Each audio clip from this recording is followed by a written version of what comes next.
नमस्कार। मानव संग्रहालय की मुक्ताकाश प्रदर्शनियों में एक बार फिर आप सभी का बहुत बहुत स्वागत। जब ये वीडियो आप देख रहे होंगे तब साल 2020 अपनी अंतिम पायदान पर होगा या समाप्त हो चुका होगा। वही साल 2020 जिसने इंसान की लाखों साल पहले शुरू हुई साहसिक यात्रा को एक विराम सा लगने जैसी चुनौती तक दे डाली। स्वभाव से सामाजिक प्राणी होते हुए भी सामाजिक दूरी का पालन करता मनुष्य अपने घर की चारदीवारी में कैद हो गया। वो भूल गया कि इस दौरान वह तो धरती से अंतरिक्ष तक की दूरी तय कर चुका है। देह और दिमाग को तंदुरुस्त रखने के लिए पर्यटन और शिक्षा जैसी आवश्यक चीजें सिर्फ बातें बनकर रह गई। लेकिन ये तस्वीर का एक पहलू था। दूसरा पहलू था कि इस दौर में हमें मनुष्य के कई स्वाभाविक गुण व्यवहार रूप में देखने को मिले, जैसे सहयोग करने और सहयोग लेने की इसकी एक सहज प्रवृत्ति। इसी प्रवृत्ति और उसकी बौद्धिक क्षमता ने समाज में मनुष्य ही नहीं कई समूहों और संस्थाओं को बदले रूपों में प्रस्तुत किया। इसी के चलते महामारी के इस दौर में भी मनुष्य ने अपने समाज और संस्कृति की निरंतरता के सतत प्रयास किए और जिनका परिणाम है कि आज जिंदगी फिर वापस लौटने लगी है। संकट के इस दौर में मानव संग्रहालय ने भी अपनी सामाजिक जिम्मेदारी को बखूब समझा और देह और दिमाग को तंदुरुस्त बनाए रखने की जिम्मेदारी को अपने कंधों पर लिया। मानव संग्रहालय ने अपने विशाल 200 एकड़ के परिसर में, जहां सभ्यता और संस्कृति की कहानी कहते देश भर के एक से एक हैरान कर देने वाले कई नमूने मौजूद हैं, को आप तक पहुंचाने की अनूठी पहल करी। बीती सदी या बीते दशक से लेकर कई हजार साल पुरानी प्रदर्शनियों में मौजूद छोटे बड़े असंख्य प्रादर्श, जिनमें से हर एक अपने निर्माण और उसकी उपयोगिता की एक अनूठी दास्तान कहता है, में से एक है शैल कला धरोहर। संग्रहालय की सीमा में 36 शैलाश्रयों में हमारे प्रागैतिहासिक पूर्वजों द्वारा छोड़े गए अपनी रचनात्मकता के प्रमाण एक महत्वपूर्ण स्रोत हैं इस क्षेत्र के प्रागैतिहासिक पर्यावरण और संस्कृति को समझने का।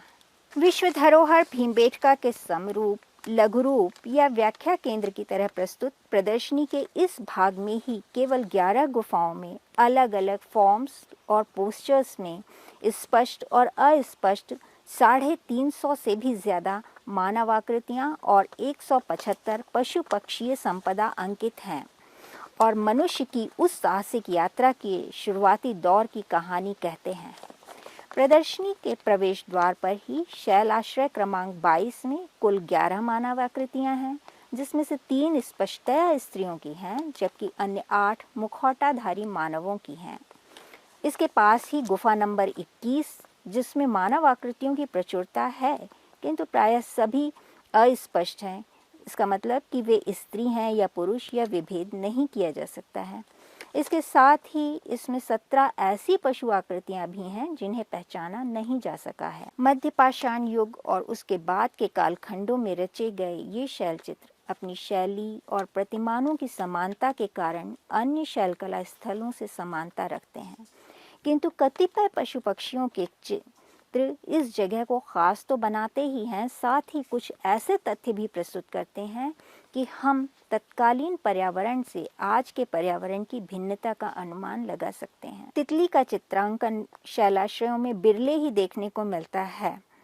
संग्रहालय के शैलाश्रय क्रमांक 20 में तितलियों के चित्र भी उपलब्ध हैं। इसके अलावा गेंडा, जो कि ठंडे प्रदेशों में पाया जाता है, का चित्र इस बात का संकेत है कि किसी समय यह स्थल इतना गर्म नहीं रहा होगा और इस तरह के पशु यहाँ पाए जाते रहे होंगे।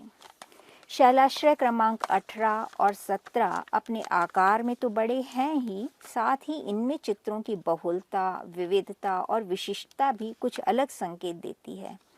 इस शैलाश्रय में शैलीगत भिन्नता और कालखंड को आसानी से आंका जा सकता है। जैसे यहाँ पर 2 व्यक्तियों को शिकार की मुद्रा में दर्शाया गया है। हालांकि दोनों ही मुखौटा धारण किए हैं, किंतु मुखौटों का प्रकार, कमर के नीचे जो आवरण है वो, और यहाँ तक कि शिकार किए जा रहे पशु जो कि हिरण या बारहसिंगा ही हैं की बनावट में भी भिन्नता है। लेकिन दोनों ही शिकारियों के हाथों में फलक युक्त तीर हैं। इनके ताम्रपाषाण युगीन होने का एहसास होता है। यहीं पर बड़े सुंदर ढंग से एक सुसज्जित कुबड़े बैल का चित्र भी है। जैसा कि आज के लोक समाजों में भी त्योहारों के अवसर पर पशुधन को सजाया जाता है और उनकी पूजा की जाती है, ये उससे बहुत समान लग रहा है।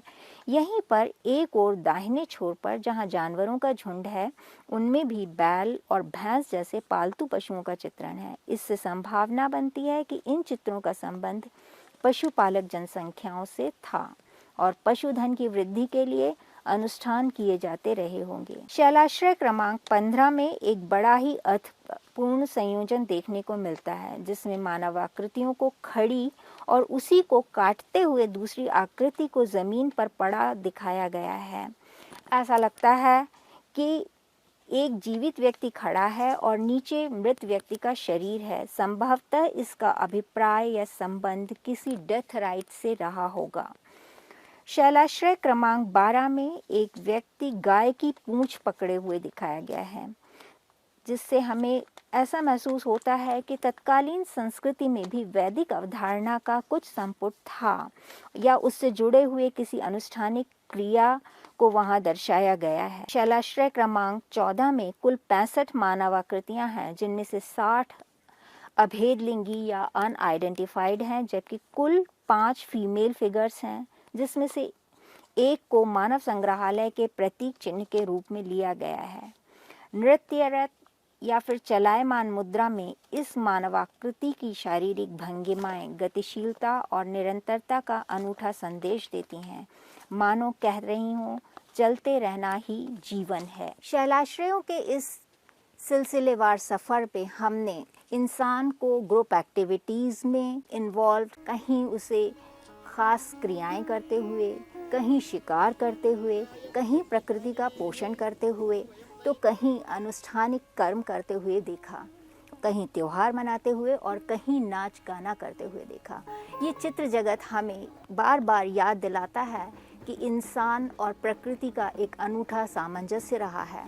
प्रकृति ने उसे कभी डराया है तो कभी अचंभित भी किया है, लेकिन उसके अदम्य साहस ने उन सब का सामना किया और अपने लिए जीने की एक राह निकाली है। शैलाश्रयों की सैर की इस श्रृंखला को हम यहीं विराम देते हैं संस्कृत के इस श्लोक के साथ। वयम धीरा वयम वीरा वयम सर्वत्र निर्भया चरामो लोक सेवार्थ प्रचलाम च निरंतरम।